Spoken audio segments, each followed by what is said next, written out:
So, dear students, let us learn English in this series. We have discussed about the pronouns, parts of speech. So, today in this episode, we are going to discuss the pronoun. Pronoun वैसे क्या है वो तो आज आप समझ गए हैं. Pronoun जो नाम के बदले में जिसका यूज किया जाता है, इट रिप्लेस द नाउन्स. जो नाम के बदले जिसका यूज किया जाता है इसको प्रोनाउन कहते हैं. मगर प्रोनाउन उनके सब कैटेगरीज बहुत है. माने reflective pronoun, personal pronoun, relative pronoun. तो वो सभी को आज हम समझने का यहाँ पर प्रयास करेंगे.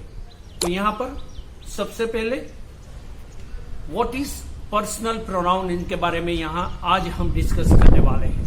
पर्सनल प्रोनाउन वैसे तो आप अच्छी तरह से समझते हैं. आप इंग्लिश मीडियम स्कूल के अंदर फर्स्ट स्टैंडर्ड से ही और गुजराती मीडियम स्कूल के अंदर फोर्थ फिफ्थ स्टैंडर्ड से ही आप इसी टॉपिक से ही आपकी पढ़ाई शुरू होती है. सो पर्सनल प्रोनाउन आप अच्छी तरह से समझते हैं, जैसे जिनको कहा जाता है I, we, you, he, she and it. इसके बाद दे. ये सभी है, इनको पर्सनल प्रोनाउन बोला जाता है. पर्सनल प्रोनाउन क्यों बोला जाता है? क्योंकि ये व्यक्ति के बारे में बताते हैं. आई माने मैं, वी माने हम. तो इनको दो कैटेगरी के अंदर भी आपको समझने के लिए अच्छा रहेगा. इसके लिए इसको सिंगुलर और प्लूरल, इस दो कैटेगरी के अंदर भी डिवाइड किया जाता है. और इसके अलावा इसको first person, second person and third person, first, second and third person, इसी तरह से भी आसानी से याद रखे जा सकते हैं. तो हम समझने का प्रयास करते हैं किस तरह से, क्योंकि ये लाइफ लॉन्ग आपके साथ ये रहने वाले हैं. ये ग्रामर के जो बहुत ही कॉमन टॉपिक है, मगर बहुत ही अच्छी तरह से समझ लेना सभी छात्रों के लिए बहुत ही जरूरी है.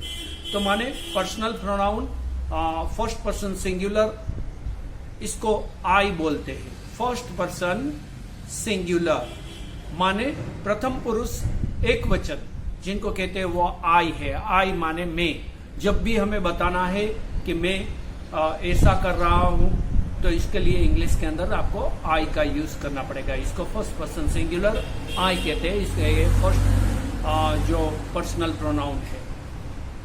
फर्स्ट पर्सन प्लूरल, प्लूरल के अंदर वी आता है. माने मैं इससे बताने वाले का समूह ज्यादा हो जाता है, तो फिर हम बताते हैं, माने वी. तो फर्स्ट पर्सन सिंगुलर वी को बोला जाता है. फिर आया second person.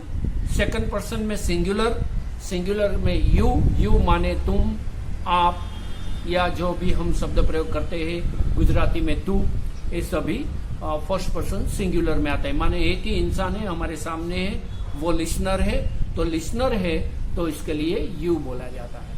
Okay, now the second person singular जो यू कहा जाता है, वही सेकंड पर्सन प्लूरल के रूप में भी वही प्रयोजन में लिया जाता है. यहाँ पर ज्यादा लोग हैं सुनने वाले. लिसनर वहां पर सिंगुलर में एक रहता है, यहाँ पर लिसनर दो रहते हैं, या तो इससे भी ज्यादा बहुत समूह रहता है, तो इसके लिए यू का प्रयोजन किया जाता है. और अब रहा third person singular. Third person singular में ही माने कोई भी बॉय के लिए बात करते हैं, हम मेल के लिए बात करते हैं तो ही. वैसे सचिन तेंदुलकर के लिए हम कोई बात करते हैं तो पहली बार हम सचिन तेंदुलकर का नाम उल्लेख करते हैं, मगर इसके बाद जब बताना है तो ही बताते रहते हैं. इसी तरह से कोई भी गर्ल के बारे में बात करनी है तो पहली बार हम उनका नाम लेते हैं, फिर इसके बाद हम सी का प्रयोजन करते हैं.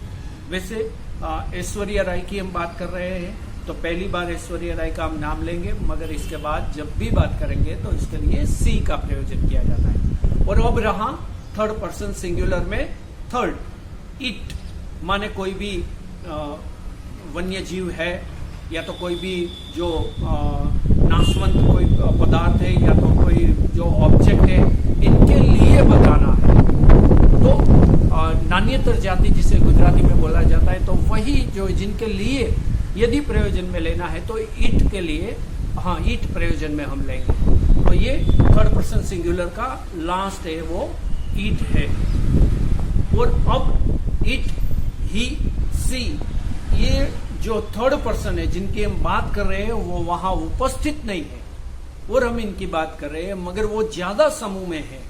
तो इसके लिए बताने के लिए हमें दे, THEY, दे माने वो, तेओ, जो सुनने वाले हैं, अभी नहीं है यहाँ पर, मगर जिनकी बात कर रहे हैं वो सभी लोग थर्ड पर्सन सिंगुलर और प्लूरल के रूप में आते हैं। तो माने इस जो फर्स्ट एपिसोड माने पर्सनल प्रोनाउन, इनके अंदर जो हमने समझने का प्रयास किया है वो है, वो सिंगुलर में आते हैं और वो प्लूरल में आते हैं। सिंगुलर में हम जिनको पढ़े और प्लूरल में उसको first, second and third person के रूप में हमने पढ़ा।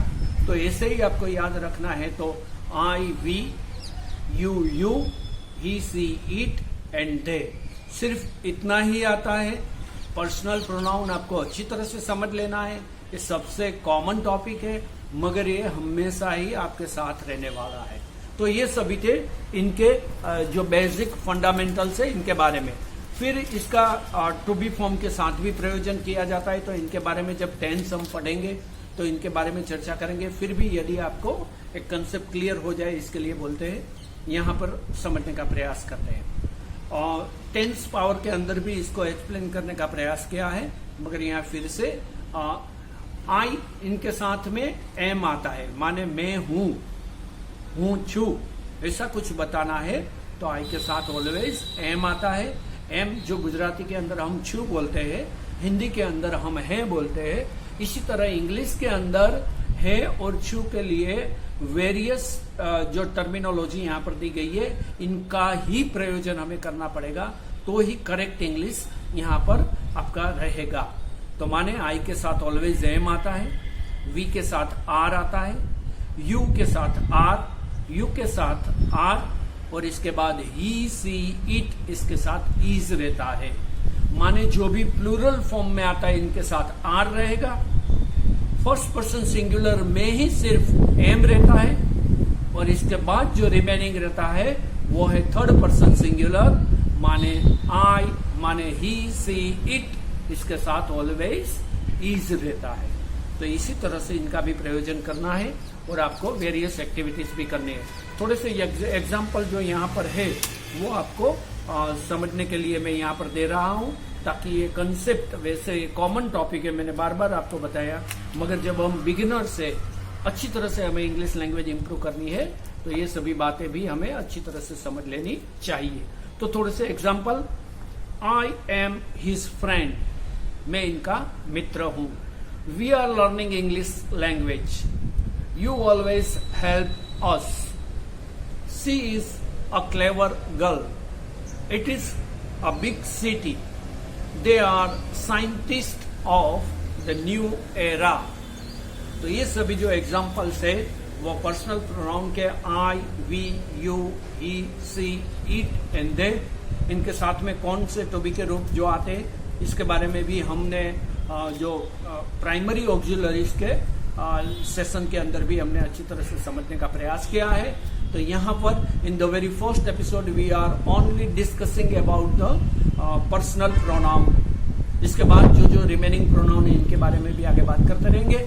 इसको अच्छी तरह से समझने का प्रयास करना, इसकी एक्सरसाइज भी अच्छी तरह से कर लेना। Okay, all the best, have a nice day.